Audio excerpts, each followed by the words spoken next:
సంక్రాంతి ముగిసింది. సో, తెలుగులో మనకి 3 సినిమాలైతే రిలీజ్ అయ్యాయి సంక్రాంతికి. సో, బాక్స్ ఆఫీస్ దగ్గర సంక్రాంతి సంబరాలు కొనసాగుతుండగానే 10థ్ 'గేమ్ చేంజర్', 12థ్ 'డాకు మహారాజ్' అండ్ 14థ్ సంక్రాంతికొస్తున్నాం మూవీస్ అయితే రిలీజ్ అయ్యాయి. సో, ఈ మూడిటితో ఈ సంక్రాంతి అయితే కంప్లీట్ అయింది. రామ్ చరణ్ అండ్ శంకర్ గారి కాంబోలో వచ్చిన 'గేమ్ చేంజర్' మూవీ అన్ని విధాలుగా అయితే ప్రేక్షకుల్ని నిరాశపరిచిందని చెప్పాలి. ఎందుకంటే దీని కలెక్షన్స్ చూసుకున్నట్లయితే రోజు రోజుకి తగ్గుతూనే ఉన్నాయి. సో, అన్నిటికన్నా ఫస్ట్ వచ్చిన మూవీ 'గేమ్ చేంజరే'. మనకి పాజిటివ్ బజ్ ఉన్నా సరే నెగిటివ్ బజ్ ఎక్కువగా వినిపించడం వల్ల మిక్స్డ్ రివ్యూస్ కావచ్చు లేదా ఇంటెన్షనల్ అవన్నీ బోల్డెన్ ఉన్నాయి. సో అవన్నీ మనం వేరేగా మాట్లాడుకుందాం. బట్ ఓవరాల్గా అయితే గేమ్ చేంజర్ అయితే నిరాశపరిచిందని చెప్పాలి. ఎందుకంటే మెగా ఫ్యాన్స్లో కూడా చాలామంది ఈ సినిమాని మనకి ల్యాగ్ ఉంది అంటే చాలా రకాలుగా అయితే చెప్పారు. డైరెక్షన్ ఫాల్ట్ని అయితే చెప్పడం జరిగింది. అండ్ చాలా చోట్ల మనకి గేమ్ చేంజర్ మూవీని తీసేసి 'డాకు మహారాజ్' అండ్ సంక్రాంతికి వస్తున్న మూవీస్ని అయితే థియేటర్స్ ఇచ్చారు. సో సంక్రాంతి సీజన్ కాబట్టి కనీసం ఇప్పుడు ఫస్ట్ షోస్ అండ్ సెకండ్ షోస్కి అయితే టికెట్లు తెగుతున్నాయి. అండ్ దీని తర్వాత ఈ సీజన్ అయిపోయిన తర్వాత థియేటర్లు మనకి ఫుల్ అవుతాయా లేదా అనేది కూడా డౌటే ఉంది. సో గేమ్ చేంజర్కి అయితే అదేవిధంగా నెక్స్ట్ మనకు వచ్చిన movie 12th 'Daaku Maharaj'. So Balayya గారి ఫ్యాన్స్కి అయితే విపరీతంగా నచ్చేసింది. కొత్త కథేం కాదు, బట్ స్క్రీన్ ప్లేలో కొత్తగా చూపించడం వల్ల అండ్ బాలయ్య గారిని స్టైలిష్గా చూపించిన విధానం అందరినీ ఆకట్టుకుంది. అండ్ దీంతోపాటు విడుదలకు ముందు నుంచి ఈ సినిమాకి అయితే పాజిటివ్ బజ్ ఉంది అండ్ అది బాగా హెల్ప్ అయింది.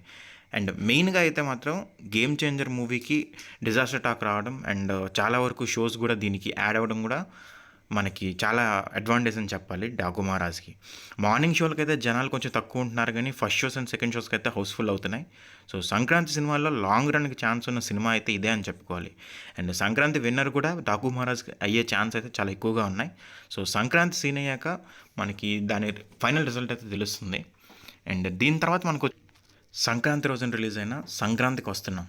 సో సంక్రాంతి వచ్చేసింది, సంక్రాంతికి వస్తున్నాం కూడా వచ్చేసింది. అనిల్ రావుపూడి గారి మార్క్ కామెడీ, వెంకటేష్ గారి టైమింగ్ అండ్ ఫ్యామిలీ మూవీ అనే ముద్ర ఈ మూవీకి అయితే చాలా ప్లస్ పాయింట్స్ అని చెప్పాలి. దీంతోపాటు గోదావరి గట్టు మీద ఉన్న సాంగ్ ఏదైతే ఉందో ఆ సాంగ్ కూడా చాలా వరకు బాగా పాజిటివ్ బజ్ని అయితే క్రియేట్ చేసింది. అండ్ ఫస్ట్ హాఫ్ని అయితే చాలా బాగా హ్యాండిల్ చేసిన అనిల్ రావుపూడి గారు సెకండ్ హాఫ్ దగ్గరికి వచ్చేసరికి మాత్రం తేలిపోయారని చెప్పాలి.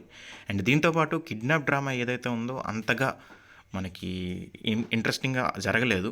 అండ్ అది పెద్ద మైనస్ అని చెప్పుకోవాలి ఈ మూవీకి. అండ్ దీంతోపాటు ఈ మూవీ రిలీజ్కి ముందు నుంచే దీంట్లో క్రింజ్ కామెడీ చాలా ఎక్కువగా ఉంటుంది అని చెప్పి ఎక్స్పెక్టేషన్స్ అయితే ఉన్నాయి. అండ్ అనుకున్నట్లుగానే అందులో మరీ అంత గుర్తు చేసుకుని నవ్వుకునే అంత సీన్లు అయితే లేవు. అలా అని చెప్పి cringe comedy, complete cringe comedy అని కూడా అనలేము. సో జస్ట్ అప్పటికి ఆ టైం వరకు అయితే టైంపాస్ మూవీ అయితే అనుకోవచ్చు.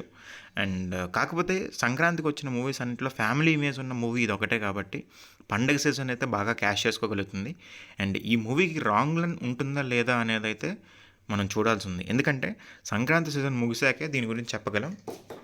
అండ్ 'డాకు మహారాజ్'తో దీనికి చాలా కాంపిటీషన్ అయితే ఉంది లాంగ్ రన్కి. సో రెండు మూవీస్లో లాంగ్ రన్ దేనికి లభిస్తుందో, ఏది పొంగల్ విన్నర్గా మిగులుతుందో మనం చూడాల్సి అయితే ఉంది. సో మీరు ఏ మూవీస్ చూసారో అండ్ మీకు ఏ మూవీ బాగా నచ్చింది కమెంట్ అయితే చేయండి.